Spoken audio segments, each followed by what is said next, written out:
Hello, it's Wednesday, so it must be time for Woolly Hats Wednesday Whips.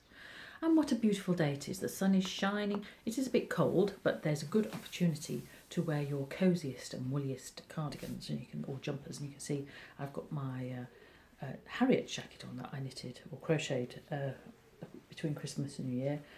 So it's lovely and warm. It's in Arran, West Yorkshire Spinners, Arran Croft. So nice and snuggly. So what have I been up to this week? Well, I've been doing some more work for the Next Steps of Crochet, and what I want to do with the Next Steps of Crochet is give you improved techniques and me be more confident, and obviously learning to read patterns and charts. So one of the things we'll be doing is working in rows. So this is working in rows. So it's part of a project we'll be doing. So I'll be making a little crochet hook bag, or you could use it for glasses or whatever. So the idea is to share with you how to make perfect rows in different types of stitches so that you can produce a nice neat garment with straight edges. The other thing I want to show you in that one is the spike stitch. So that's what it looks like on the thing. Actually, when you crochet it, it looks like that. There you go. So there are lots of different ways you can use spike stitch. I quite like this one. That's Mr. W having a sneeze.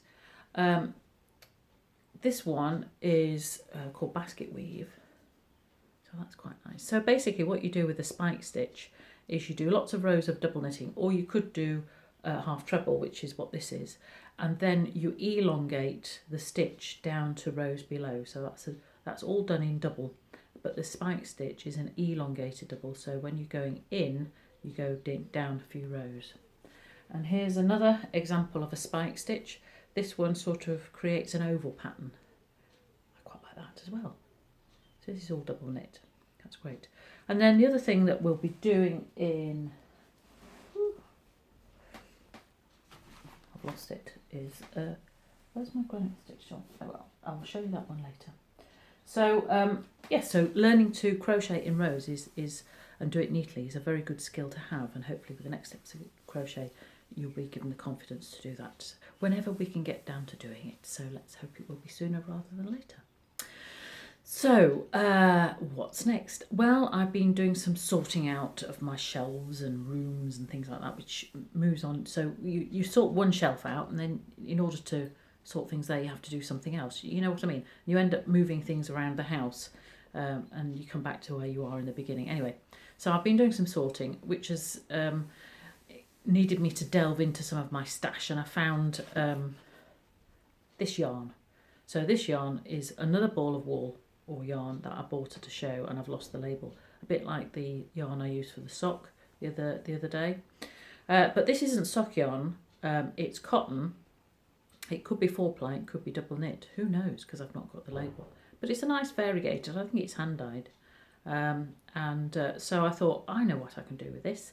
I will make a pair of hand warmers for my friend who's feeling a bit low at the moment because she's self-isolating. But I started crocheting one of my favourite hand warmer patterns, but it came out very hard and rough because cotton can be. So I thought, no, that won't be nice. So instead I've turned it into, I'm trying a new pattern out for crochet. There we go. Crochet bag. So you can see that it's got its corner missing. So this is a bit similar to the one we did in Learn to Crochet, but a bit with knobs on, basically. So there's the basic bag, and you can see that there's a hole here. So what I'm going to do there is crochet in a different colour a bag, so that when you're not using it, you can scrunch it all up in the bag, and there'll be a little drawstring. So it's nice and compact, so you can put in your handbag. So you can take your market bag anywhere. So hopefully she'll like that. So hopefully I'll have enough yarn for that. So that's that. Now, some of you will be following me on Woolly Hat Client Group, my progress with knitting a lovely cardigan for my friend's 40th birthday. So there's the cardigan. It's called Lily of the Valley. It's a Rowan pattern. And my friend has chosen a lovely aubergine colour to do it in because she's not a pastel person, as I am not. So here is, I've very nearly finished the back. Okay, so there's the back, and there's the rib at the bottom. You see the very deep rib, and that will give the nice shape around the waist. So that's 44 rows of rib. So that's quite exciting. Some years ago I taught myself to knit continental style, where you don't have to drop the needle and wrap the yarn round. You sort of pick, it's more like a crochet hold for the thing, and that was very useful in doing that, so that I wasn't constantly dropping and moving the yarn over. So that might be something to look at later on.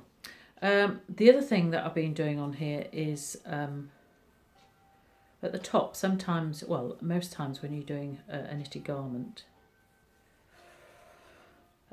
you get a step effect. It says cast off 5 stitches every alternate row, and then you end up with a step, which can be quite difficult when you're sewing up the seam at the end. So what I've done here, which you sometimes do with some of my garments, especially where you want a nice clean finish, I'm using short row shaping, which is basically you knit and then you turn and turn again to create that stepped effect, and then you knit along the whole lot and it gives you that nice curve that you need. So again, it's something I'll be sharing with you on the Woolly Hat client group if you're interested in learning how to do it. So that's the second side, which they helpfully say shape as the first side, mirroring the shaping. So you have to concentrate quite hard on that. So I was doing it. I thought, no, I need to do Woolly Hats Wednesday whip, so I've put it down. So I'm really loving that.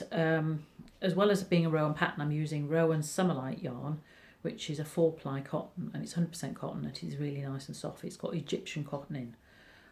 So that's lovely and soft, and it will make a nice spring cardigan top. So I hope she likes it. So there we go. So rather nice and scrummy.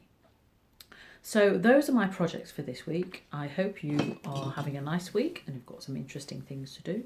Don't forget you can subscribe to my ramblings on YouTube if you so wish, so you don't miss an episode. It'd be lovely to hear what you're up to and what you're knitting and crocheting. And anything else really that you're happening in your life. So that's it for me this week. I will see you next week. Have a fantastic week. Bye bye.